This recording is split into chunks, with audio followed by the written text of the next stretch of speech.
በህልም ፈተና መፈተን ለፈተና መቀመጥ የፈተና ውጤት መቀበል ምንድነው? ይሄን ህልም ስትመለከቱ ፍቺው ምን ሊያመላክታችሁ ነው? እንደዚሁም ደግሞ ለምን ይሄንን ህልም ትመለከቱታላችሁ? የአብዛኞቻችሁ የህልም ጥያቄ ነው። አብዛኞቻችሁ ይሄን ህልም ስትመለከቱ በህልሜ ፈተና ስፈተን አያለው፣ የፈተና ውጤት ሲቀበል አያለው፣ እንደዚሁም ደግሞ የድሮ ትምህርቴን እመለከታለሁ። ፍቺው ምንድነው? ፍታልኝ ባላችሁ መሰረት የዚህን ህልም ፍቺ ትርጉም ዛሬ አብረን እንመለከታለን። አብዛኞቻችሁ ደግሞ ይሄን ህልም ስትመለከቱ የድሮ ትዝታዬን እያስታወሰኝ ነው ወይም ደግሞ ምንድነው የዚህ ህልም ዓላማ ያላችሁ ግራ ትጋባላችሁ። የዚህን ህልም ትርጉም እንግዲህ የተለያዩ የስነ ልቦና ባለሙያዎች ምን አሉ፣ አንድ ሰው ይሄን ህልም ሲመለከት ከምን አንፃር ይፈታል የሚለውን ንጽረ ሐሳብ አጠር ባለ መልኩ አቀርብላችኋለሁ። ቪዲዮ ላይክ በማድረግ ጀምሩት። እንደዚሁም ደግሞ ለዚህ ቻናል አዲስ ከሆናችሁ ሰብስክራይብ በማድረግ የዚህ ቁም ነገር አዘል ቻናል ቤተሰቡን ምናልባት ዛሬ እንኳን ሰብስክራይብ አታደርጉ የሆነ ሰዓት ላይ የግድ ስለሚያስፈልጋችሁ ሰብስክራይብ ስለምታደርጉ ካሁኑ ሰብስክራይብ አድርጉ። ወደ ህልሞቹና ወደ ፍቻቸው እንሂድ።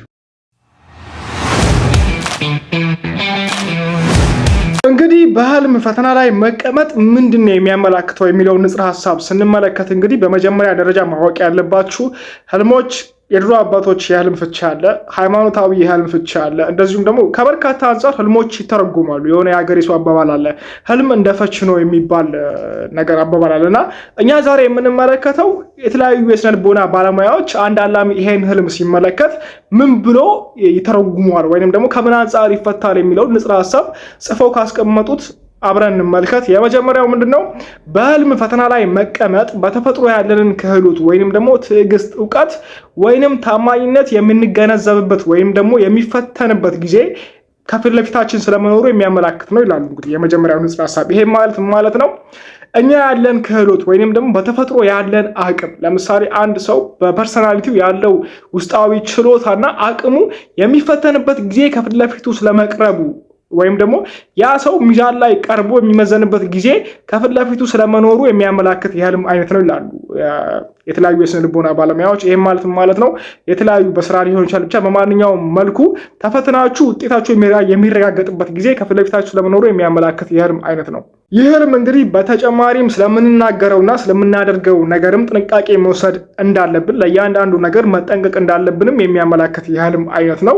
በዚህ ላይ ጨመር ለማድረግ ያክልም በህልም ፈተናውን አልፈን ውጤቱን ስንቀበል ካለምን፣ ይሄ ማለት ነው በህልሞቻችሁ ለፈተና ቁጭ ብላችሁ እዛ ውጤቱ ተነግሯችሁ ስትቀበሉ ካለማችሁ ታማኝነት፣ ትዕግስት፣ ራስን መግዛት ችሎታችሁ ተፈትኖ ማለፉንና ለቀጣይ ህይወታችሁ ወይም ደግሞ ለወደፊት ህይወታችሁ መዘጋጀት እንዳለባችሁ አሁን ላይ በርትታችሁ እንዳላችሁ የሚያመላክታችሁም የህልም አይነት ነው ይባላል። እንግዲህ ከዚህ ህልም ጋር ተያይዘው እንግዲህ ሌላ የምንመለከተው የህልም አይነት ምንድነው? እስካሁን እንግዲህ በህልም ፈተና መቀበልና ለፈተና ውጤት ማለፍን አይተናል። አሁን የምንመለከተው በህልም ፈተና መውደቅ ምንድነው የሚለውን ትርጉም ነው። እዚህ ጋር ልብ እንድትሉ ፈልጋለሁ። ይህ ህልም የሚያመላክተው ምንድነው? በህልሞቻችሁ ፈተና ተፈትናችሁ ትወድቁ ካለማችሁ ለራሳችሁ ያላችሁ ግንዛቤ ልክ እንዳልሆነ የሚያመላክት ነው። ይሄ ማለት ምን ማለት ነው? ለምሳሌ እኔን የምትመለከተኝ ሰው ወይም ደግሞ እኔን የምትመለከተኝ ሰው አንተ ይሄን ነገር እችላለሁ ብለህ ለራስህ እያሰብክ ካለ፣ ለምሳሌ እኔ ሰው አክባሪ ነኝ፣ እኔ ሰው ወዳድ ነኝ፣ ወይም ደግሞ እኔ የሆነ ስራን ብሰራው በጣም ውጤታማ ነኝ መሆኑ፣ በዚህ ሰርፍ ብሰማራ በጣም ጠንካራ ነኝ፣ አሸንፋለሁ ብለህ በራስ መተማመን እንዳለ ሆኖ ይህ በራስ መተማመን ግን በገሃዱ ዓለም ወይንም ደግሞ መሬት ላይ ሲወርድ ዜሮ እንደሆነ እችላለሁ ብለህ ያሰብከው ነገር ምንም እንደማትችል መሬት ላይ የሚያመላክት የህልም አይነት ነው ይላሉ የተለያዩ የስነ ልቦና ባለሙያዎች። ልብ እንድትሉ ፈልጋለሁ። አንዳንዴ ሰዎች ስንባል በራሳችን የሆነ ኮንፊደንስ ይኖረናል። በቃ እኔ እኮ ይሄ ነገር ባገኘው በቃ ይሄ ነገር ቢሄድበት በዚህ መንገድ በጣም በቃ ጎበዝ ነኝ፣ ጠንካራ ነኝ ምናምን እያልን ለራሳችን የምንሰጠው ግምታዊ የሆነ እንትን አለ። እሱ ነገር ልክ እንዳልሆነ የሚያመላክተን ነው። ይሄን ህልም ለምሳሌ የሆነ ነገር እችላለሁ ብላችሁ እያሰባችሁ ይሄን ህልም ካለማችሁ እውነትም ራሳችሁ መፈተሽ እንዳለባችሁና ያንን ነገር እንደማትችሉ ሊነግራችሁ የሚመጣ የህልም አይነት ነው። ስለዚህ የአንዳንድ ነገሮችን ወይም ስራዎችን ምናምን በግምት እንችላለን ብላችሁ ከማሰብ ይልቅ መሬት ላይ ወርዳችሁ በእውነታው ዓለም ያን ነገር እንደምትችሉ ወይም ደግሞ ማስመስከር እንዳለባችሁም የሚነግራችሁ የህልም አይነት ነው ይላሉ የተለያዩ የስነ ልቦና ባለሙያዎች። እንዲፈታላችሁ የምትፈልጓቸውን የህልም ፍቺዎች ኮሜንት ቦክስ ላይ ጻፉልን። እንደዚሁም ሀሳብና አስተያየት ካላችሁም ኮሜንት ቦክስ ላይ ጻፉልን። በቀጣይ እስከምንገናኝ ቸር ያቆየን።